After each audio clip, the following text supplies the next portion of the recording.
ನನಗೆ ನಿಜವಾಗ್ಲೂ ಮನಸ್ಸು ತುಂಬಿ ಬಂತು. ಇಂಥ ಒಂದು ಒಳ್ಳೆ ಪ್ರಾಪರ್ಟಿ ಮಾಡಿದ್ವಲ್ಲ, ಅತಿವೃಷ್ಟಿ ಆಯಿತು, ಕೊರೋನಾ ಬಂತು, ಎಲ್ಲ ಆಗಿ ಕೊನೆಗೆ ಇಲ್ಲಿ ಬಂದು ನಿಂತ್ಕೊಳ್ತು. ಅವ್ರು ಮುಖ್ಯಮಂತ್ರಿ ಆದಾಗಲೇ ಲೋಕಾರ್ಪಣೆ ಮಾಡೋಂಥ ಒಂದು ಸಂದರ್ಭ ಬಂತು. ಹಾಗಾಗಿ ಇದು ನಮ್ಮ ಭಾಗ್ಯ. ಸಿದ್ದರಾಮಯ್ಯವ್ರ ಬಂದು ಮಾಡ್ತಾ ಇರೋದು ನಮ್ಮ ಅದೃಷ್ಟ. ಅದಕ್ಕೋಸ್ಕರ ಇಡೀ ಊರಿಂದ ಹಬ್ಬ ಆಗಿದೆ. ಇದು ಎಲ್ಲ ತುಂಬ ಚೆನ್ನಾಗಿ ಮಾಡ್ತಾರೆ. ಬಂದಾಗ ಅವ್ರಿಗೆ ಎಲ್ಲಿ ಉಳಿಸೋದು ಅಂತ ಒಂದು ದೊಡ್ಡ ಸಮಸ್ಯೆ ಆಗಿತ್ತು. ಎಲ್ಲ ಕಡೆ ಗೆಸ್ಟ್ ಹೌಸ್ಗಳು ಅದು ಎಲ್ಲ ಹುಡ್ಕೊಂಡು ಬಂದರು. ಎಲ್ಲ ಬಂದಾದ್ಮೇಲೆ ಸಿದ್ದರಾಮಯ್ಯವ್ರು ಬಂದರು. ಊರಿಗೆ ಬಂದು ನೋಡಿದ್ಮೇಲೆ, ಅಲ್ಲ ರೀ, ಇಂಥ ಒಳ್ಳೆ IB ಕಟ್ಟಿದ್ರು ನಾನ್ಯಾಕೆ ಬೇರೆ ಕಡೆ ಇರಲಿ, ನಾನು ಇಲ್ಲೇ ಇರ್ತೀನಿ ಅಂತ ಹೇಳಿದ್ರು.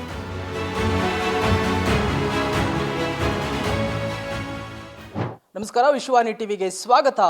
ನಾನು ಚಿದಾನಂದ ರುದ್ರಾಪುರ್ಮಾಡ್. ಪ್ರಿಯ ವೀಕ್ಷಕರೇ, ಇವತ್ತು ನಮ್ಮ ಜೊತೆಗೆ ಒಬ್ಬ ವಿಶೇಷ ಅತಿಥಿ ಇದ್ದಾರೆ. ಮಲೆನಾಡಿನ ಚಿಕ್ಕಮಗಳೂರು ಜಿಲ್ಲೆಯ NR ಪುರ ಅರ್ಥಾತ್ ನರಸಿಂಹರಾಜಪುರ ಹೊನ್ನೇಕುಡಿಗೆ ಸೇತುವೆ ಆಗಲಿಕ್ಕೆ ಇವರ ಪರಿಶ್ರಮ ತುಂಬಾನೇ ಇದೆ. ಅನೇಕ ವರ್ಷಗಳ ಹೋರಾಟದ ಪರಿಶ್ರಮದ ಫಲವಾಗಿ ಇವತ್ತು ನರಸಿಂಹರಾಜಪುರ ಹೊನ್ನೇಕುಡಿಗೆ ಸೇತುವೆ ತಲೆ ಎತ್ತಿ ನಿಂತಿದೆ. ಇತಿಹಾಸದ ಪುಟಗಳಲ್ಲಿ ದಾಖಲೆಯಾಗಿ ನಿರ್ಮಾಣಗೊಳ್ತಾ ಇದೆ. CM ಸಿದ್ದರಾಮಯ್ಯನವರು ಆ ಒಂದು ಸೇತುವೆಯನ್ನ ಉದ್ಘಾಟನೆ ಮಾಡಲಿದ್ದಾರೆ. ಇದೀಗ ನಮ್ಮ ಜೊತೆಗೆ ಕರ್ನಾಟಕ ಪ್ರವಾಸೋದ್ಯಮ ಅಭಿವೃದ್ಧಿ ನಿಗಮದ ಅಧ್ಯಕ್ಷರು ಹಾಗೂ ನರಸಿಂಹರಾಜಪುರದ ಮನೆಮಗನೆಂದೇ ಖ್ಯಾತಿ ಹೆಸರನ್ನು ಪಡೆದಿರುವಂತಹ M ಶ್ರೀನಿವಾಸ್ ಅವರು ನಮ್ಮ ಜೊತೆಗಿದ್ದಾರೆ. ಬನ್ನಿ ಅವರನ್ನ ಮಾತಾಡಿಸೋಣ. ಈ ಸೇತುವೆಯ ಬಗ್ಗೆ ಮತ್ತು NR ಪುರದ ಅಭಿವೃದ್ಧಿಯ ಬಗ್ಗೆ ಅವರೇನು ಹೇಳ್ತಾರೆ ತಿಳ್ಕೊಂಡು ಬರೋಣ. ಸರ್, ಕಾರ್ಯಕ್ರಮಕ್ಕೆ ಸ್ವಾಗತ. ಅನೇಕ ವರ್ಷಗಳ ಪರಿಶ್ರಮದ ಫಲವಾಗಿ ಇವತ್ತು NR ಪುರ ಮತ್ತು ಹೊನ್ನೇಕುಡಿಗೆ ಸೇತುವೆ ತಲೆ ಎತ್ತಿ ನಿಂತಿದೆ.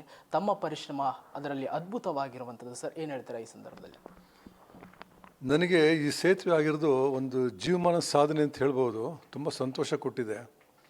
ಕಾರಣ ಇಷ್ಟೇ, 1958ರಲ್ಲಿ ಯಾವಾಗ ಲಕ್ಕೊಳ್ಳಿ ಡ್ಯಾಮ್ ಕಟ್ಟಿದ್ರು, ಭದ್ರಾ ಡ್ಯಾಮ್ ಕಟ್ಟಿದ್ರು, ಆಗ ಎಲ್ಲ ನಮ್ಮ ಹಳ್ಳಿಗಳು ಮುಳುಗಡೆ ಆಗೋಯ್ತು.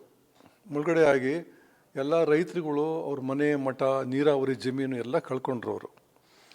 ಸೊ ಹಾಗಾಗಿ ಅವರು ಬೇರೆ ಬೇರೆ ಊರುಗಳಿಗೆ ಹೋಗಿ ಸೆಟ್ಲಾಗಿ ಕಷ್ಟಪಟ್ಟು ಜೀವನನ ಕಟ್ಕೊಂಡ್ರಲ್ಲಿ. ಆದರೆ ಒಂದು ಗ್ರೂಪು ಹೊನ್ನೇಕುಡಿಗೆಯಿಂದ ಸುಮಾರು 10-15 ಹಳ್ಳಿಗಳು ಅವರು ಅಲ್ಲೇ ಉಳಿಲಿಕ್ಕೆ ಇಷ್ಟಪಟ್ಟರು. ನಾವು ನರಸಿಂಹರಾಜಪುರದಲ್ಲಿ ಇರ್ತೀವಿ ಅಂತ ಇಷ್ಟಪಟ್ಟರು.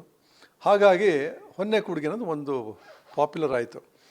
ಈಗ ಈ ಬ್ರಿಡ್ಜ್ ಆಗೋ ಮುಂಚೆ ನರಸಿಂಹರಾಜಪುರಕ್ಕೆ ಬರಲಿಕ್ಕೆ ಸುಮಾರು ಒಂದು 30 ಕಿಲೋಮೀಟ್ರು ಕ್ರಮಿಸಿ ಬರಬೇಕಿತ್ತು ಟೌನಿಗೆ ಬರಲಿಕ್ಕೆ. ಈಗ ಮಕ್ಕಳು ಸ್ಕೂಲಿಗೆ ಬರಬೇಕು ಅಥವಾ ವಯಸ್ಸಾದ ಹಾಸ್ಪಿಟ್ಲಿಗೆ ಬರಬೇಕು, ಪ್ರತಿಯೊಂದಕ್ಕೂ ಅವ್ರಿಗೆ ನಮ್ಮ ಟೌನ್ ಅಂದರೆ NR ಪುರನೇ. NR ಪುರಕ್ಕೆ ಬರಲಿಕ್ಕೆ 30 ಕಿಲೋಮೀಟ್ರನ್ನ ಸುತ್ಕೊಂಡು ಬರಬೇಕಿತ್ತು. ಅವ್ರಿಗೆ ತುಂಬ ಕಷ್ಟ ಆಗ್ತಿತ್ತು.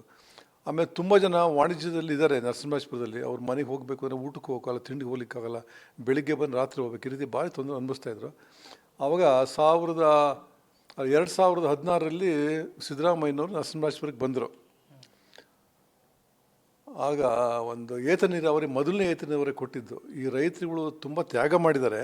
ಆ ತ್ಯಾಗಕ್ಕೆ ಏನಾದ್ರು ಬೆಲೆ ಕೊಟ್ಟು ಇವತ್ತು ಮಾಡಿದ್ದು ಅಂತ ಹೇಳಿ ನಾವು ಸಿದ್ದರಾಮಯ್ಯನವರು ಅವರಿಗೆ ಇದ್ರದ್ದು ಎಲ್ಲ ಕ್ರೆಡಿಟ್ ಅವರಿಗೆ ಹೋಗಬೇಕು. ಅವ್ರು ಬಂದ ನಾನು ಕೇಳ್ಕೊಂಡೆ. ಅವಾಗ ಹೊನ್ನೇಕುಡಿ ಇದು ಕಡಗಿನ ಬೈಲು ಏತ ನೀರಾವರಿ ಲೋಕಾರ್ಪಣೆ ಮಾಡಲಿಕ್ಕೆ ಬಂದಿದ್ದರು. ಕಡಗಿನ ಬೈಲು ಏತ ನೀರಾವರಿ ಸುಮಾರು 69 ಕೆರೆಗಳಿಗೆ ನೀರು ತುಂಬ್ತಾ ಇದೆ. ಹಾಗಾಗಿ ಅಲ್ಲಿ ರೈತರು ಭಾಳೆಲ್ಲ ತುಂಬ ಹಸನಾಯ್ತು. ಅಲ್ಲಿ ತುಂಬ ಕಷ್ಟಪಡ್ತಾಯಿದ್ರು ಅವರೆಲ್ಲ. ಹಾಗೆ ಅಂಥ ಒಂದು ಭಗೀರಥ ಆದರು ನಮ್ಮ ಸಿದ್ದರಾಮಯ್ಯನವರು. ಆವಾಗ ನಾನು ಬಂದಾಗ ಅವರಿಗೆ ಕೇಳಿದೆ, ಈಗ 110 ವರ್ಷದ ಹಿಂದೆ ನರಸಿಂಹರಾಜ ಒಡೆಯರ್ ಬಂದು ನರಸಿಂಹರಾಜಪುರಕ್ಕೆ ಇದು ಎಡೆಹಳ್ಳಿ ಅಂತ ಹೆಸರಿತ್ತು ಮೊದಲು, ನರಸಿಂಹರಾಜಪುರ ಅಂತ ಹೆಸರಿಟ್ಟು ಹೋದರು. 100 ವರ್ಷ ಆದ ನಂತರ ನೀವು ಅದೇ ಊರಿನ ಅದೇ ಸ್ಥಾನದಲ್ಲಿ ಇವರು ಬಂದಿದ್ದೀರಾ, ನಮಗೆ ನಾನು ಕೊಡುಗೆ ಕೊಟ್ಟೋಗಿ ಅಂತ ಕೇಳಿದೆ. ಆವಾಗ ಸಿದ್ದರಾಮಯ್ಯನವರು ಆಯ್ತಪ್ಪ, ನಿಮ್ಗೆ ಏನು ಬೇಕು ಅಂತ ಕೇಳೋಣ. ನಾನು ಹೇಳಿದೆ, ಇದು ಸೇತುವೆ ಕಟ್ಕೊಡಿ, ಭಾರಿ ಜನ ತುಂಬ ಕಷ್ಟಪಡ್ತಾ ಇದ್ದಾರೆ, ಮಾಡಿಕೊಟ್ರೆ ಅವ್ರಿಗೆ ತುಂಬ ಹೆಲ್ಪ್ ಆಗುತ್ತೆ. ಅವ್ರು ತುಂಬ ತ್ಯಾಗ ಮಾಡಿರೋ ಜೀವನದಲ್ಲಿ, ಅವರಿಗೂ ಕೂಡ ನಾವೊಂದು ರೆಕಗ್ನೈಸ್ ಮಾಡೋಂಗಾಗುತ್ತೆ ಅಂತ. ಆಗ ಸಿದ್ದರಾಮಯ್ಯರು ಒಪ್ಪಿದ್ರು, ಆಯ್ತು ಮಾಡಿಕೊಡ್ತೀನಿ ಅಂತ ಹೇಳಿ ಕೆಲವೇ ತಿಂಗಳಲ್ಲಿ 2017ರಲ್ಲಿ ಬಂದು ಅದಕ್ಕೆ ಶಂಕುಸ್ಥಾಪನೆ ಮಾಡಿದ್ರು ಸೇತುವೆಗೆ. ಆಮೇಲೆ ಕಾರಣಾಂತರಗಳಿಂದ ಅದು ಬೇಗ ಮುಗಿಲಿಲ್ಲ. ಸುಮಾರು 8-9 ವರ್ಷ ಆಯಿತು. ಬಿಕಾಸ್ ಅವಾಗ ಕೋವಿಡ್ ಬಂತು, 3-4 ವರ್ಷ ಹೊರಟೋಯ್ತು. ಕೆಲಸಗಾರಲ್ಲ ಊರಿಗೆ ಹೋದರೆ ಯಾರೂ ಬರಲೇ ಇಲ್ಲ. ಅದು ಒಂದು. ಎರಡನೇದು, ಅತಿವೃಷ್ಟಿ ಆಯಿತು. ತುಂಬ ಮಳೆ ಬಂದ್ಬಿಟ್ಟು ನೀರು ಕಡಿಮೆ ಆಗಲೇ ಇಲ್ಲ. ಹಾಗೆ ಅದೊಂದು 3-4 ವರ್ಷ ಹೋಯಿತು. ಸೊ ಹಾಗೂ ಎಲ್ಲ ಆಗಿ ಕೊನೆಯಲ್ಲಿ ಅವ್ರ ಕೈಗೆ ಬಂತಿದ್ದು ಒಂದು ಇನಾಗ್ರೇಷನ್ ಮಾಡೋಂಥ ಒಂದು ಭಾಗ್ಯ ಅವರಿಗೆ ಬಂತು. ನಮಗೆ ಭಾರಿ ಸಂತೋಷ ಆಗಿದೆ. ಸರ್ ಇದಷ್ಟೇ ಅಲ್ಲ, ಅದರ ಒಂದು 3 ಎಕರೆ ಪ್ರದೇಶವನ್ನು ಟೂರಿಸಂಗೆ ಕೊಟ್ಟಿದ್ದಾರೆ. ಅಲ್ಲಿನ ಕೆಲವೊಂದಿಷ್ಟು ಪ್ರವಾಸೋದ್ಯಮ ಕ್ಷೇತ್ರವನ್ನು ಅಭಿವೃದ್ಧಿಪಡಿಸುವ ನಿಟ್ಟಿನಲ್ಲಿ ಏನೆಲ್ಲ ಕಾರ್ಯಕ್ರಮಗಳನ್ನು ಹಮ್ಮಿಕೊಂಡಿದ್ದಾರೆ. ಯಾಕಂದರೆ ನಾನು ಆ ಕ್ಷೇತ್ರಕ್ಕೆ ಹೋಗಿದ್ದೆ ಸರ್, ಆ ಸೇತುವೆ ಮೇಲೆ ನಿಂತು ಒಂದು ರಿಪೋರ್ಟಿಂಗ್ ಮಾಡಿದೆ. ಸಾವಿರಾರು ಜನ ನಿತ್ಯ ಬರ್ತಾರೆ. ಇನ್ನು ಉದ್ಘಾಟನೆ ಮುಂಚಿತವಾಗಿಯೇ ಅಲ್ಲಿನ ಸೌಂದರ್ಯವನ್ನು, ಅಲ್ಲಿನ ಪ್ರಕೃತಿಯ ಸವಿಯನ್ನು ಸವಿಯುವಂಥ ಕೆಲಸವನ್ನು ಮಾಡ್ತಾ ಇದ್ದಾರೆ. ಪ್ರವಾಸಿಗರಿಗೆ ಮತ್ತಷ್ಟು ಅನುಕೂಲವಾಗುವಂಥ ನಿಟ್ಟಿನಲ್ಲಿ ಏನೆಲ್ಲ ಕಾರ್ಯಕ್ರಮಗಳನ್ನು ಹಮ್ಮಿಕೊಳ್ಳುವಂಥ ಯೋಜನೆಗಳನ್ನು ಹಾಕಿಕೊಂಡಿದ್ದಾರೆ ಸರ್ ಅಂತ ಹೇಳಿ. ಖಂಡಿತ ಭಾರಿ ಒಳ್ಳೆ ಪ್ರಶ್ನೆ ಕೇಳಿದ್ರೆ, ಅಲ್ಲಿ ನಾನು ಸೇತುವೆ ಕಟ್ಟುವಾಗ ಹೋಗ್ತಾ ಇದ್ದೆ ನೋಡಲಿಕ್ಕೆ ಅಂತ, ಪ್ರತಿ ತಿಂಗಳು ಹೋಗ್ತಾ ಇದ್ದೆ. ಅಲ್ಲಿ ನೂರಾರು ಜನ ಬರೋರು ಆ ಸೇತುವೆ ನೋಡಲಿಕ್ಕೆ ಬರ್ತಾಯಿದ್ರು. ಆವಾಗ ನನಗೆ ತಲೆಗೆ ಬಂತು, ಇಲ್ಲೊಂದು ಯಾಕೆ ನಾವು ಒಂದು ರಿಸಾರ್ಟ್ ಮಾಡಬಾರ್ದು ಅಂತ. ಆಮೇಲೆ ಇಷ್ಟು ಒಂದು ಒಳ್ಳೆಯ ಪರಿಸರ ಇದೆ ನಮ್ಮ ಮಲೆನಾಡಿನ, ಗುಡ್ಡ ಬೆಟ್ಟಗಳಾಗಲಿ ಅಥವಾ ಗ್ರೀನ್ಸ್ ಆಗಲಿ ಇಷ್ಟು ಚೆನ್ನಾಗಿದೆ ಕಾಡುಗಳು, ಇಲ್ಲಿ ಯಾಕೆ ಮಾಡಬಾರ್ದು ಅಂತ ಅನ್ನಿಸ್ತು. ಆಗ ನಾನು ನಮ್ಮ ಚಿಕ್ಕಮಗಳೂರು ಡೆಪ್ಟಿ ಕಮಿಷನರ್ ಆವಾಗ ಮೀನಾ ನಾಗರಾಜ್ ಅಂತಾರೆ, ಅವ್ರಿಗೆ ಕೇಳಿದೆ, ನಿಮ್ದು ಸ್ವಲ್ಪ ಜಮೀನಿದೆ ಅಂತ. ಹೌದಾ ಅಂತ. ಅವ್ರು ಹೌದು ಇದೆ, 3 ಎಕರೆ ಇದೆ ಅಂತ. ದಯವಿಟ್ಟು ನಮ್ಗೆ ಕೊಟ್ಬಿಡಿ 3 ಎಕರೆ, ನಾವು ರಿಸಾರ್ಟ್ ಮಾಡಬೇಕು ಅಂತೀನಿ. ಯಾಕೆಂದರೆ ಚಿಕ್ಕಮಗಳೂರು ಆ್ಯಂಡ್ ಕೂರ್ಗು ಎರಡಕ್ಕೂ ತುಂಬ ಜನ ಪ್ರವಾಸಿಗರು ಬರ್ತಾರೆ. ಸೊ ಒಂದು ಒಳ್ಳೆ ರಿಸಾರ್ಟ್ನಂತ ಎಲ್ಲೂ ಇಲ್ಲ, ಅದಕ್ಕೆ ನಾನು ಮಾಡ್ತೀನಿ ಕೊಡಿ ಅಂತ ಹೇಳ್ಬಿಟ್ಟಂತ. ಅವರು I should really appreciate and acknowledge, she is really great. Within 1 week ಅವ್ರು ನಂಗೆ 3 ಎಕರೆ ಜಮೀನು ಕೊಟ್ಟರು. ಆ 3 ಎಕರೆ ಜಮೀನು ತೊಗೊಂಡು ಈಗ ನನ್ನ ಹತ್ರ ಇದೆ ಜಮೀನು. ಅದು ಡಿಪಾರ್ಟ್ಮೆಂಟ್ ಟೂರಿಸಮ್ಗೆ ಹೋಯಿತು, ಟೂರಿಸಮಿಂದ ನಮಗೆ ಟ್ರಾನ್ಸ್ಫರ್ ಮಾಡಿಸ್ಕೊಂಡೆ. ಈಗ ಡೆವಲಪ್ ಮಾಡಬೇಕು. ಅಲ್ಲಿ ನಾನು amusement park, theme park, water park ಮಾಡಬೇಕು ಅಂತ ಹೇಳ್ಬಿಟ್ಟು ಭಾರಿ ಆಸೆ ಇದೆ. ತಾವು ಹೇಳ್ದಂಗೆ ಭಾರಿ ಜನ ನಮಗೆ ಎಲ್ಲರ ಕಡೆಯಿಂದ ಬೇಡಿಕೆ ಇದೆ, ಇಂಥ ಒಂದು ಒಳ್ಳೆಯ ಪರಿಸರದಲ್ಲಿದ್ದೀರಿ ನೀವು ಯಾಕೆ ಒಂದು ಇಲ್ಲಿ ರಿಸಾರ್ಟ್ ಮಾಡಬಾರ್ದು ಅಂತ. ನಾವು ಯಾವಾಗ ಯೋಚನೆ ಮಾಡೋದು, ಆಗ ನಮ್ಮ ಅರಣ್ಯ ಇಲಾಖೆಯವ್ರು ಬಂದರು. ಅವ್ರು ಬಂದು ನಾವು ನೇಚರ್ ಕ್ಯಾಂಪ್ ಮಾಡ್ತೀವಿ, ಒಂದು 20 ಕಾಟೇಜ್ ಕಟ್ತೀವಿ, ಇಷ್ಟು ಚೆನ್ನಾಗಿದೆ ಅಂತ ಅವರು ಬಂದರು. ಹಾಗಾಗಿ ನನಗೆ ಒಂದು ಭಾರಿ ಪ್ರಶಂಸೆ ಬಂತು ಇದ್ರ ಬಗ್ಗೆ, ಭಾರಿ ಒಳ್ಳೆ ಪ್ರಾಪರ್ಟಿ ಆಗಿದೆ, ನೀವೊಂದು ಮಾಡಿ ಅಂತ. ನೀವು ಎವ್ರಿ ಸ್ಯಾಟರ್ಡೆ ಸಂಡೇ ನೋಡಬೇಕು mister Chidanand, I tell you. ನೂರಾರು ಜನ, ಸಾವಿರಾರು ಜನ ಬರ್ತಾರೆ. ಅಲ್ಲೆಲ್ಲ ಅಂಗಡಿಗಳು ಶುರು ಆಗಿಬಿಟ್ಟಿದೆ, ಬೀಡ ಅಂಗಡಿ, ಈಗ ಐಸ್ ಕ್ರೀಮ್ ಅಂಗಡಿ, ಕಡಲೆಕಾಯಿ ಅಂಗಡಿ ಎಲ್ಲ ಶುರು ಆಗಿಬಿಟ್ಟಿದೆ. ಅಷ್ಟು ಜನ ಅದೊಂದು. ಅದಕ್ಕೆ ನಾನು ಭಾರಿ ಜನ ಎಲ್ಲ ಟಿ ವಿ ಮಾಡಿ ಕಳಿಸಿದ್ರು, ರೆಕಾರ್ಡ್ ವೀಡಿಯೋ ಮಾಡಿ ಕಳಿಸಿದ್ರು, ನೋಡಿದ್ರು ಅಲ್ಲಿಗೆ. ಅದರಲ್ಲಿ ಎಲ್ಲ ಹೇಳ್ತಾರೆ, ಇದೊಂದು ಸುಪ್ರಸಿದ್ಧವಾದ ಪ್ರವಾಸಿ ತಾಣ ಆಗುತ್ತೆ ಚಿಕ್ಕಮಗಳೂರು ಜಿಲ್ಲೆಯಲ್ಲಿ ಅಂತ. ಅದು ಕೇಳಿದ್ರೆ ನನಗೆ ನಿಜವಾಗ್ಲೂ ಮನಸ್ಸು ತುಂಬಿ ಬಂತು, ಅಂಥ ಒಂದು ಒಳ್ಳೆ ಪ್ರಾಪರ್ಟಿ ಮಾಡಿದ್ದೀವಲ್ಲ ಅಂಥೇಳಿ. ನನ್ನ ಪಾಡಿ ನಾನೇ ಸಂತೋಷ ಪಟ್ಕೊಂಡೆ. ಆಯಿತು, ಇದೊಂದು ಸಾಧನೆ ಆಯಿತು ಅಂತ ಹೇಳ್ಬಿಟ್ಟು ಅಂತ. ಯಾಕೆಂದರೆ ನಾನು ಕಟ್ಟುವಾಗ ನಂಗೆ ಅನಿಸಿರಲಿಲ್ಲ ಇಂಥ ಒಂದು ದೊಡ್ಡ ಟೂರಿಸ್ಟ್ ಸ್ಪಾಟ್ ಆಗುತ್ತೆ ಅಂತ. ಆಮೇಲೆ ಈಗ ಗೊತ್ತಾಯಿತು, ಇದು really it is going to be big tourist spot. So ಅದರಿಂದ ಈಗ ಒಂದು ಚೆಕ್ ಡ್ಯಾಮ್ ಕಟ್ಟಬೇಕು. ಈ ಡ್ಯಾಮ್ ಮುಗಿದ ನಂತರ ಚೆಕ್ ಡ್ಯಾಮ್ ಕಟ್ಟೋ ಸುಮಾರು ಒಂದು 500ರಿಂದ 600 ಎಕರೆಯಲ್ಲಿ ನೀರು ನಿಲ್ಲುತ್ತೆ. 600 ಎಕರೆ ನೀರು ನಿಂತರೆ ನಾವು ಒಳ್ಳೆ ವಾಟರ್ ಸ್ಪೋರ್ಟ್ಸ್ ಮಾಡ್ಬೋದು. Skiing and boating, water jets, so many things we can do. ಅದು ಎಲ್ಲೂ ಇಲ್ಲವೇ, ನಮ್ಮ ಡಿಸ್ಟ್ರಿಕ್ನಲ್ಲಿ ಎಲ್ಲೂ ಇಲ್ಲ. ಅಂಥ ಒಂದು ಒಳ್ಳೆ ಸುಂದರವಾದ ಜಿಲ್ಲೆ ಒಳಗೆ ಯಾವುದೂ ಇಲ್ಲವೇ ಇಲ್ಲ ಅಲ್ಲಿ. ಹಾಗಾಗಿ ಈಗ ಅದು ಮುಖ್ಯಮಂತ್ರಿಗಳು ಹೇಳಿದ್ರು, ಇಲ್ಲ ನೀವೊಂದು PPP ಮಾಡಲ್ ಮಾಡಿ ಅಂತ. ಜಮೀನು ನಮ್ಮದಿದೆ, PPP ಮಾಡಲ್ ಬಂದು ನಾವು ಅದನ್ನು ಖಂಡಿತ ಮಾಡೇ ಮಾಡ್ತೀವಿ. ಇದೊಂದು ನೀವು ಭಾರಿ ಒಳ್ಳೆಯ ಪ್ರಶ್ನೆ ಕೇಳಿದ್ರೆ, ನನ್ನ ಮನಸ್ಸಲ್ಲಿದ್ದು ತಾವು ಕೇಳಿದ್ರಿ. I am definitely going to do one tourism spot. And ನಾನು ಪ್ರವಾಸೋದ್ಯಮದ ಅಧ್ಯಕ್ಷ ಆಗಿ, ನರಸಿಂಹರಾಜಪುರದವನಾಗಿ, ಇದೊಂದು ಆದರೆ ನನಗೆ ಇನ್ನೂ ಒಂದು ಸಂತೋಷ ಕೊಡುತ್ತಿದೆ ಅಂತ. ಸರ್, ಒಂದು ಪ್ರಶ್ನೆ ಕೇಳಬೇಕನ್ಸುತ್ತೆ. ಯಾಕಂದರೆ ನೀವು ಚಿಕ್ಕಂದಿನಿಂದಲೂ ಕೂಡ ಅಲ್ಲಿನ ಸಮಸ್ಯೆ ಬಗ್ಗೆ, ಆ ಸೇತುವೆ ನಡುವೆ ನಡೆದಿರತಕ್ಕಂಥ ಸಮಸ್ಯೆ ಬಗ್ಗೆ ಚೆನ್ನಾಗಿ ಅರ್ಥಕೊಂಡಿದ್ದೀರಿ. ನಾನು ಅನೇಕ ಜನರನ್ನು ಮಾತಾಡುವಂಥ ಸಂದರ್ಭದಲ್ಲಿ ಕೆಲವೊಬ್ಬರು ಭಾವುಕರಾದರು. ಯಾಕಂದರೆ ಆ ಹಳ್ಳಿಯ ಜನಗಳನ್ನ ಮಾತಾಡಿಸಿದೆ. ಆ ರೋಡ್ ಮೂಲಕ ಬರುವಂಥವ್ರು ಎಷ್ಟೋ ಆರೋಗ್ಯ ಸಮಸ್ಯೆಯಿಂದ ಎಷ್ಟೋ ಜನ ಡೆತ್ ಆದಂಥ ಉದಾಹರಣೆಗಳಿದೆ. ಎಷ್ಟೋ ಮಳೆಗಾಲದಲ್ಲಿ ಆದಂಥ ಸಮಸ್ಯೆಗಳನ್ನು ಕಂಡುಕೊಂಡಿದ್ದಾರೆ. ಮಾರ್ಕೆಟಿಗೆ ಬರಲಿಕ್ಕೆ ಸಮಸ್ಯೆಯನ್ನು ಅನುಭವಿಸಿದ್ದಾರೆ. ಈ ಕ್ಷಣದಲ್ಲಿ ತಾವೊಬ್ಬರು ರಾಜಕಾರಣಿಯಾಗಿ, ಆ ಊರಿನ ವ್ಯಕ್ತಿಯಾಗಿ ಎಷ್ಟು ಆನಂದದ ಕ್ಷಣಗಳು ಸರ್. ಈ ಒಂದು ಭವ್ಯವಾಗಿರ್ತಕ್ಕಂಥ ಸೇತುವೆ ತಲೆ ಎತ್ತಿ ನಿಂತಿದೆ. ಅಷ್ಟು ಸಮಸ್ಯೆಗಳನ್ನ ಕಣ್ತುಂಬಿಕೊಂಡು, ಕಣ್ಣಾರೆ ಕಂಡು ಇವತ್ತು ಆ ಸಮಸ್ಯೆಗೆ ಒಂದು ಮುಕ್ತಿ ಹಾಡ್ತಾ ಇದ್ದಾರೆ. ಹಾಗಾಗಿ ಎಷ್ಟು ಆನಂದ ಆಗುತ್ತೆ ಸರ್ ಈ ಕ್ಷಣದಲ್ಲಿ ಅಂತ. ಈಗ ನೋಡಿ, ದೊಡ್ಡವ್ರು ಹೇಳ್ತಾರೆ, ತಂದೆ ತಾಯಿ ಋಣ, ಊರಿನ ಋಣ ತೀರಿಸೋದು ಭಾರಿ ಕಷ್ಟ. ಸೊ ನಾನು ಆ ನಿಟ್ಟಿನಲ್ಲಿ ಒಂದು ಸಣ್ಣ ಪ್ರಯತ್ನ ಪಟ್ಟೆ. ನಾನು ಹುಟ್ಟಿದ ಊರಿಗೆ ಏನೋ ದೇವ್ರದಿಂದ ಒಂದು ಅಧಿಕಾರ ಸಿಕ್ಕಿದೆ. ಆಮೇಲೆ ನನ್ನ ಯಾವ ಜನ್ಮದ ಪುಳ್ಯನೇ ಗೊತ್ತಿಲ್ಲ. ಸಿದ್ದರಾಮಯ್ಯ ಅಂತ ಒಬ್ಬ ಮುಖ್ಯಮಂತ್ರಿ ನನಗೆ ಒಳ್ಳೆ ಸ್ನೇಹಿತರಾಗಿದ್ದಾರೆ. ನನ್ನ ಭಾಗ್ಯ ಇದು, ಅಂಥ ಒಬ್ಬ ಸ್ನೇಹಿತ ಸಿಕ್ಕಿರೋದು. ಹಾಗಾಗಿ ನನಗೆ ಅನ್ನಿಸ್ತು, ಯಾಕೆ ಮಾಡಬಾರ್ದು, ಇಲ್ಲಿ ಇಂಪ್ರೂವ್ ಮಾಡಬಾರ್ದು ಅಂತ. ಹಾಗಾಗಿ ನಾನು MLC ಆಗಿದ್ದಾಗ ಚಿಕ್ಕಮಗಳೂರನ್ನ ನೋಡಲ್ ಡಿಸ್ಟ್ರಿಕ್ಟ್ ಆಗಿ ತೊಗೊಂಡೆ. ಸುಮಾರು 12 ವರ್ಷ MLC ಆಗಿದ್ದೆ. ಅವ್ರು ನೋಡಲ್ ಡಿಸ್ಟ್ರಿಕ್ಟ್ ತೊಗೊಂಡು ಸರ್ವಧರ್ಮಕ್ಕೂ ಸಮಾನ ಒಂದು ಕೊಡಬೇಕು ಅಂತ ಚರ್ಚ್ ಆಗಲಿ, ಮಸೀದಿ ಆಗಲಿ, ದೇವಸ್ಥಾನಗಳಲ್ಲಿ ಬೇಕಾಷ್ಟೆಲ್ಲ ಕಟ್ಟಿಸಿದೆ. ಇದು ದೇವಸ್ಥಾನದ ಜನಗಳು ಹೊಟ್ಟೆ ತುಂಬ ಅಂತ ಹೇಳಿದೆ ನಾನು, ಬಟ್ ಅವ್ರ ಭಾವನೆಗಳಿಗೆ ನಾವು ಸ್ಪಂದಿಸಿದೆ. ಯಾಕಂತ ಹೇಳಿದ್ರೆ ನಾನು ಅದೇ ಊರಲ್ಲಿ ಹುಟ್ಟಿದ್ದು ಅನ್ನೋದು ನಂಗೆ ಚೆನ್ನಾಗಿ ಗೊತ್ತು. ಅದೊಂದು. ಎರಡನೇದು, ನಾವೆಲ್ಲ ಬಡತನದಿಂದ ಬಂದವ್ರು ನಾವು. ಅದು ತುಂಬ ಬಡವರು ಇದ್ದಾರೆ, ತಾವು ಊರು ನೋಡ್ಕೊಂಬಂದಿದ್ದಾರೆ, ತುಂಬ ಬಡವರು ಇದ್ದಾರೆ ಅಲ್ಲಿ. ಸೊ ನಂಗೆ ಅನ್ನಿಸ್ತು, ಇಲ್ಲೇನೋ ಒಂದು ಮಾಡಿದ್ರೆ ಜನ ಸ್ಮರಿಸ್ತಾರೆ. ಈಗ ತಾವೇ ಹೇಳಿದ್ರಿ ಕೆಲವರು ಭಾವುಕರಾದರು ಅಂತ, ಭಾವುಕರಾಗ್ತಾರೆ ನನ್ನ ವಿಷಯ ಹೇಳಿದಾಗ. ಶ್ರೀನಿವಾಸ ಅಣ್ಣ ಅಂತಲೇ ಕರೆಯೋದು. ಶ್ರೀನಿವಾಸ ಅಣ್ಣ ಅಂತ ಹೇಳಿದ್ರೆ ಊರಿನಲ್ಲಿ ಒಬ್ಬರು ಅಣ್ಣ ನಮಗೆಲ್ಲ ಅವರು ಅಂಥೇಳಿ ಅಂತ. ಸೊ ಹಾಗಾಗಿ ವಯಸ್ಸು ಸಾಕಷ್ಟು ಆಯಿತು, ಆದರೂ ಮಾಡ್ತಾಯಿದ್ದೀನಿ. ಎಷ್ಟು ವರ್ಷ ದೇವ್ರ ಶಕ್ತಿ ಕೊಡ್ತಾನೆ ಅಷ್ಟು ವರ್ಷ ಮಾಡೇ ಮಾಡ್ತೀನಿ. ನರಸಿಂಹರಾಜಪುರಕ್ಕೆ ಮಾಡೋದು ನನ್ನ ಭಾಗ್ಯ. ಯಾಕಂದರೆ ಹುಟ್ಟಿನ ಊರಿನ ಮಗ ಆಗಿ ಊರಿನಲ್ಲಿ ಹೆಮ್ಮೆಯ ಪುತ್ರ ಅಂತ ನಮಗೆಲ್ಲ ಬೋರ್ಡ್ ಹಾಕ್ಕೊಂತಾರೆ, ಕರೀತಾರೆ ಎಲ್ಲರಿಗೂ. ಸೊ ಅದಕ್ಕೆ ಸರಿಯಾಗಿ ನಾನು ತಕ್ಕನಾಗಿ ಬಾಳಬೇಕು. ಹೆಮ್ಮೆಯ ಪುತ್ರ ಅಂತ ಬರೀ ಬೋರ್ಡ್ ಹಾಕೋದಲ್ಲ, ಅದಕ್ಕೆ ಸರಿಯಾಗಿ ನಾನು ಬಾಳಬೇಕು ಅಂತ ಹೇಳಿ ಮಾಡ್ತಾಯಿದ್ದೀನಿ, ಪ್ರಯತ್ನ ಪಟ್ಟಿದ್ದೀನಿ. ಋಣ ತೀರಿಸ್ತೀನಿ ಅಂತ ಹೇಳಲಿಕ್ಕೆ ಆಗೋದೇ ಇಲ್ಲ. ನೀವಾಗಲಿ ನಾವಾಗಲಿ ತಂದೆ ತಾಯಿ ಋಣ ಯಾವ ತೀರಿಸ್ಲಿಕ್ಕೆ ಸಾಧ್ಯನ ಆಗುತ್ತಾ? ಆಗಲ್ಲ. ಹುಟ್ಟೂರಿನ ಋಣ ತೀರಿಸೋದು ಭಾರಿ ಕಷ್ಟ ಉಂಟು. ದೇವರೊಂದು ಅಧಿಕಾರ ಕೊಟ್ಟಾಗ, ಒಂದು ಆಪರ್ಚುನಿಟಿ ಕೊಟ್ಟಾಗ ನನ್ನ ಕೈಲಿ ಅಷ್ಟು ಮಾಡಬೇಕು ಅಂತ ನನಗೆ ತುಂಬ ಆಸೆ ಇದೆ. ಸರ್, ಉದ್ಘಾಟನಾ ಸಿದ್ಧತಾ ಕಾರ್ಯ ಹೇಗೆ ನಡೆದಿದೆ? ಯಾಕಂದರೆ ಅಂದಿನ CM ಆಗಿರ್ತಕ್ಕಂಥ ಸಿದ್ದರಾಮಯ್ಯನವರು ಭೂಮಿ ಪೂಜೆ ನೆರವೇರಿಸಿದರು. ಅದೇ ಸಿದ್ದರಾಮಯ್ಯನವರು ಬಂದು ಇವತ್ತು CM ಆಗಿ ಆ ಸೇತುವೆಯನ್ನು ಉದ್ಘಾಟನೆ ಮಾಡ್ತಾ ಇದ್ದಾರೆ. ಸರ್, ಸಿದ್ಧತೆ ಕಾರ್ಯಕ್ರಮ ಹೇಗೆ ನಡೀತಾ ಇದೆ ಅಂತ ಹೇಳಿ? ಸಿದ್ಧತೆ ಕಾರ್ಯಕ್ರಮ ಬರೀ ನಂದು ಒಬ್ಬನೇ ಅಲ್ಲ, ಇಡೀ ಊರೇ ಒಂದು ಸಂತೋಷದ ಸಾಗಲು ಮುಳುಗೋಗ್ಬಿಟ್ಟಿದ್ದಾರೆ. ಒಂದು ಹಬ್ಬದ ವಾತಾವರಣ ಬರ್ತಿದೆ. ಸಿದ್ದರಾಮಯ್ಯನವರು ನರಸಿಂಹರಾಜಪುರಕ್ಕೆ 3ನೇ ಬಾರಿ ಬರ್ತಾರೆ ಅಂತ ಹೇಳ್ಬಿಟ್ಟು ಅಂತ ಒಂದು ಸಂತೋಷದ ಸಮಾಚಾರ ಇದು. ಅದಕ್ಕೆ ನನಗೆ ಭಾರಿ ಜನ ಸ್ನೇಹಿತರು ಸಹಾಯ ಮಾಡಿದ್ರು, ಏನು ಮಾಡಬೇಕು, ಫಂಕ್ಷನ್ ಹೆಂಗೆ ಮಾಡಬೇಕು ಅಂತ.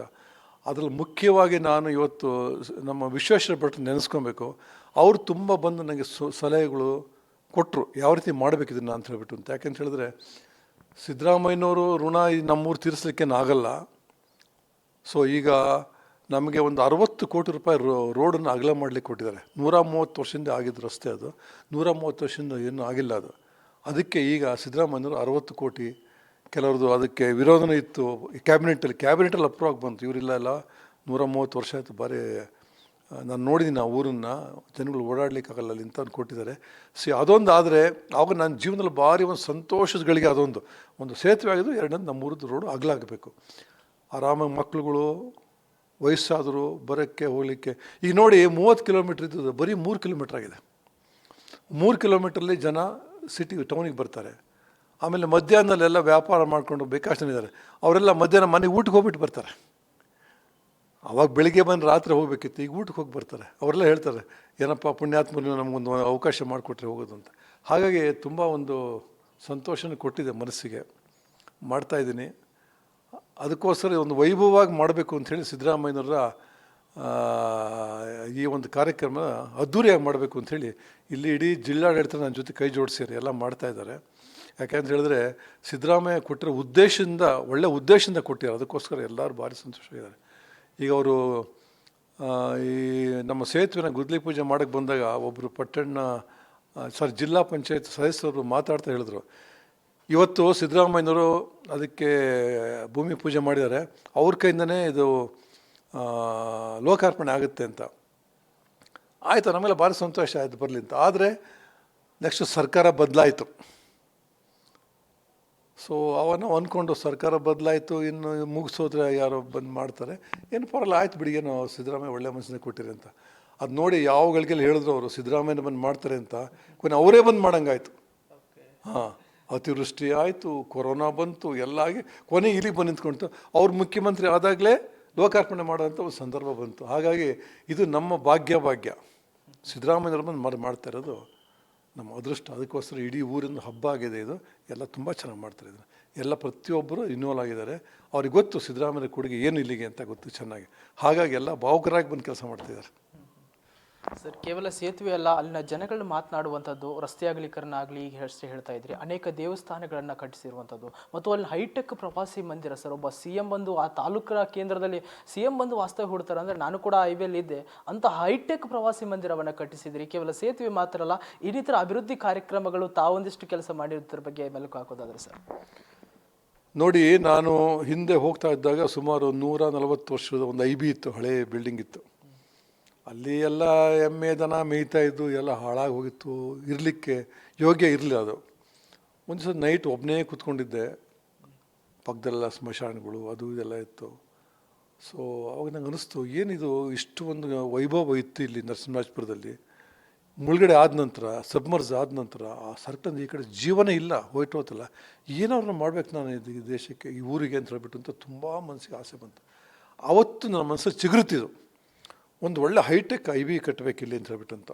ಆಗ ನನಗೆ ಸಹಾಯ ಮಾಡಿದವರು ಮೊದಲನೇದಾಗಿ ಸಿದ್ದರಾಮಯ್ಯನವರು, ಆಮೇಲೆ ಡಾಕ್ಟರ್ ಮಹದೇವಪ್ಪನವರು. ಅವರು ಅವಾಗ ಲೋಕೋಪಯೋಗಿ ಮಂತ್ರಿ ಆಗಿದ್ದರು, ಅವ್ರು ಸಹಾಯ ಮಾಡಿದ್ರು. ಹಾಗಾಗಿ ಅದನ್ನು ನಾನು ನನ್ನ ಮನೆ ಹೆಂಗೆ ಕಟ್ಟಿದ್ನೋ ಅಷ್ಟೇ ಮುತ್ತುವರ್ಜಿಲಿ ನಾನು ಆ IBನ ಕಟ್ಟಿದೆ. ಬಂದವರೆಲ್ಲ ಹೇಳ್ತಾರೆ, ಇಂಥ ಒಂದು ಸುಚಿತವಾದ IB, ಸುಂದರವಾದ IB ಇಲ್ಲಿ ಎಲ್ಲೂ ಇಲ್ಲ ಅಂತ ಹೇಳ್ತಾರೆ ಅವರು. ಈವನ್ ನಮಗೆ SP ಅವರು DC ಬಂದು ಹೇಳೋದು, ಇಂಥ ನಮಗೊಂದು ಕಟ್ಸ್ಕೊಡಿ ಸರ್ ಅಂತ. ಆ ಲೆವೆಲಿಗೆ ಬಂತದು. ಸಿದ್ದರಾಮಯ್ಯನವರು 2016 ಫಸ್ಟ್ ಬಂದಾಗ ಅವ್ರಿಗೆ ಎಲ್ಲಿ ಉಳಿಸೋದು ಅಂತ ಒಂದು ದೊಡ್ಡ ಸಮಸ್ಯೆ ಆಗಿತ್ತು.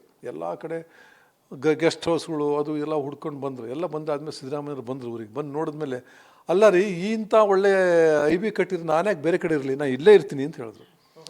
ಅವ್ರು ಇದ್ದಾಗ ಅವ್ರಿಗೆ ಇಷ್ಟು ಸಂತೋಷ ಆಯ್ತು. ಅವತ್ತು ತುಂಬ ಎಂಜಾಯ್ ಮಾಡೋದು, ತುಂಬ ಚೆನ್ನಾಗಿದೆ ಅಂತ. ಬಂದು ಸುಮಾರು 1.5 ಗಂಟೆನ ಪರಿಸರ ನೋಡ್ತಾ ಕೂತ್ಕೊಂಡಿದ್ರು ಹೊರಗಡೆ, ಬೆಳಿಗ್ಗೆನೇ ಎದ್ದು. ಅಷ್ಟು ಖುಷಿ ಆಯಿತು. ಆವಾಗ 2017 ಬಂದ, ನಂಗೆ ಬೇರೆ ಎಲ್ಲೂ ಮಾಡಬೇಡಿ, ನಾನು ಅಲ್ಲೇ ಇರ್ತೀನಿ ಅಂತ ಹೇಳಿದ್ರು. ಅಲ್ಲೇ ಬಂದಿದ್ದರು. ಹೀಗಾಗಿ ನಾವು ಕಟ್ಸಿದ್ದೆ ಹೌದು, ಬಟ್ ಭಾರಿ ಸಂತೋಷ ಕೊಟ್ಟಿದೆ ಅಂತ ಹೇಳಿದ್ರೆ, ಒಬ್ಬ ಮುಖ್ಯಮಂತ್ರಿ 3ನೇ ಬಾರಿಗೆ ಬಂದು ಇರ್ಲಿಕ್ಕೆ ಬರ್ತೀರಲ್ಲ, ಅದಕ್ಕಿಂತ ಸಂತೋಷ ಇನ್ನೇನು ಅಂತ ಹೇಳಿ, ಅದಕ್ಕಿಂತ ಭಾಗ್ಯ ಇನ್ನೇನಿರು ಸಾಧ್ಯ. ಯಾವ ಮುಖ್ಯಮಂತ್ರಿಗಳು ಬಂದಿಲ್ಲ ನರಸಿಂಹರಾಜಪುರಕ್ಕೆ. ಮೊದಲನೇ ಮುಖ್ಯಮಂತ್ರಿ ಬಂದಿರೋದು ಸಿದ್ದರಾಮಯ್ಯನವರು, 3 ಸರಿ ಬಂದಿದ್ದಾರೆ. ಇದು ಏನು ಭಾಗ್ಯ, ಊರಿನ ಭಾಗ್ಯನೋ ಅಥವಾ ನನ್ನ ಸ್ನೇಹನೋ ಗೊತ್ತಿಲ್ಲ. ಆ ಸ್ನೇಹಕ್ಕೆ ನಾವು ಬೆಲೆ ಕಟ್ಟಲಿಕ್ಕೆ ಸಾಧ್ಯನೇ ಇಲ್ಲ. ಯಾವ ಜನ್ಮದ ಋಣನೋ ನಾನು ಆ ಮನುಷ್ಯ ಒಬ್ಬ ಇಷ್ಟು ಊರಿಗೆ ಮಾಡಿದ್ದಾರೆ ನರಸಿಂಹರಾಜಪುರಕ್ಕೆ. ಇದನ್ನು ನಮ್ಮ ಸ್ನೇಹದ ಬಗ್ಗೆ ಇನ್ನೂ ಚೆನ್ನಾಗಿ ಕೇಳಬೇಕು ಅಂದರೆ ವಿಶ್ವೇಶ್ವರ ಭಟ್ರ ಹತ್ರ ಕೇಳಿ, ನಿಮ್ಮ ಎಡಿಟರ್ ಹತ್ರ ಹೇಳ್ತಾರೆ ಸ್ನೇಹ ಅಂದರೆ ಏನು, ಸ್ನೇಹದ ಯಾರಿಂದ ಕಲಿಬೇಕು ಅಂತ. ಸ್ನೇಹಕ್ಕೆ ಇನ್ನೊಂದು ಹೆಸರೇ ಸಿದ್ದರಾಮಯ್ಯನವರು. ಅದು ಕಲಿಬೇಕು ನೀವು ಅವರಿಂದ ಕಲಿ. ತಮ್ಮ ಮುಂದಿನ ಕನಸಿನ ನರಸಿಂಹರಾಜಪುರ ಹೇಗಿರುತ್ತೆ, ಇಡೀ ಚಿಕ್ಕಮಗಳೂರಿನ ಅಭಿವೃದ್ಧಿಗೆ ತಾವು ಮತ್ತೆ ಏನೆಲ್ಲ ಯೋಜನೆಗಳನ್ನ ಹಾಕಿಕೊಂಡು ಕೂತಿರಿ ಸರ್ ಅಂತ. ಯಾಕಂದರೆ ಪ್ರತಿಯೊಬ್ಬರ ಮನೆಗಳಲ್ಲಿ ಶ್ರೀನಿವಾಸ್ ಅವರಿದ್ದಾರೆ ಆ ಭಾಗದಲ್ಲಿ ಅಂತ. ನೋಡಿ, ಮನಸ್ಸಲ್ಲಿ ಆಸೆ ತುಂಬ ಇದೆ ಮಾಡಬೇಕು ಅಂತ. ನನಗೆ ನಮ್ಮ ವಯಸ್ಸು ನಮಗೆ ಕೋಆಪ್ರೇಟ್ ಮಾಡಬೇಕು. ಆಯಿತು, 80 ಇಯರ್ಸ್ ಆಯಿತು, ಇನ್ನೂ ಓಡಾಡ್ತೇನೆ ಮಾಡಬೇಕು ಅಂತ ಹೇಳಿಬಿಟ್ಟು ಅಂತ. ದೇವ್ರ ಶಕ್ತಿ ಕೊಟ್ಟರೆ, ಆರೋಗ್ಯ ಕೊಟ್ಟರೆ ಇನ್ನೂ ಮಾಡಬೇಕು ಅಂತ ಇದೆ. ಬಟ್ ಎಲ್ಲರಿಗಿಂತ ಭಾರಿ ಮುಖ್ಯವಾಗಿ ನನಗೆ ಆಗಬೇಕಾಗಿರೋದು ನರಸಿಂಹರಾಜಪುರದ ರೋಡು. ಈ ರೋಡ್ ಜನ ಭಾರಿ ಕಷ್ಟಪಡ್ತಾರೆ. ಯಾರು ಒಂದು ಅಂಗಡಿಗೆ ಬರೋಂಗಿಲ್ಲ, ಒಂದು ವೆಹಿಕಲ್ ನಿಲ್ಲಿಸೋಂಗಿಲ್ಲ. ಒಂದು ವೆಹಿಕಲ್ ಬಂದರೆ ಇನ್ನೊಂದು ವೆಹಿಕಲ್ ಕ್ರಾಸ್ ಆಗೋಲ್ಲ. ಇಂಥ ಒಂದು ಪರಿಸ್ಥಿತಿ ಒಳಗೆ ಇಷ್ಟು ಜನ ಕಷ್ಟಪಡ್ತಾರೆ. ಅದರಿಂದ ನನಗೆ ಫಸ್ಟ್ ಆ ರೋಡ್ ಆದರೆ ಒಂದು ದೊಡ್ಡ ಸಾಧನೆ ಆಗುತ್ತೆ. ಆಮೇಲೆ ನಾನು ಮುಂದಿನ ಯೋಚನೆ ಮಾಡ್ತೀನಿ. ಯಾಕೆಂದರೆ ನರಸಿಂಹರಾಜಪುರಕ್ಕೆ ಸಾಕಷ್ಟು ಮಾಡಿದ್ದೀನಿ. 12 ವರ್ಷ nodal district, Chikkamagaluru nodal district ಆಗಿ ತೊಗೊಂಡ್ರು ಕೂಡ ನಾನು ಹೆಚ್ಚು ಮಾಡಿದ್ದು ನರಸಿಂಹರಾಜಪುರಕ್ಕೆ. ಸ್ವಲ್ಪ ಸ್ವಾರ್ಥನೂ ಇತ್ತು, ನಮ್ಮ ಹುಟ್ಟೂರು ಅಂತ ಒಂದು ಸ್ವಾರ್ಥದಿಂದ ಮಾಡಿದೆ ಅಲ್ಲಿಗೆ. ಸೊ ಹಾಗಾಗಿ ಆಸೆ ಉಳಿದೆ, ದೇವ್ರ ಶಕ್ತಿ ಕೊಟ್ಟರೆ ಖಂಡಿತ ಮಾಡ್ತೀನಿ.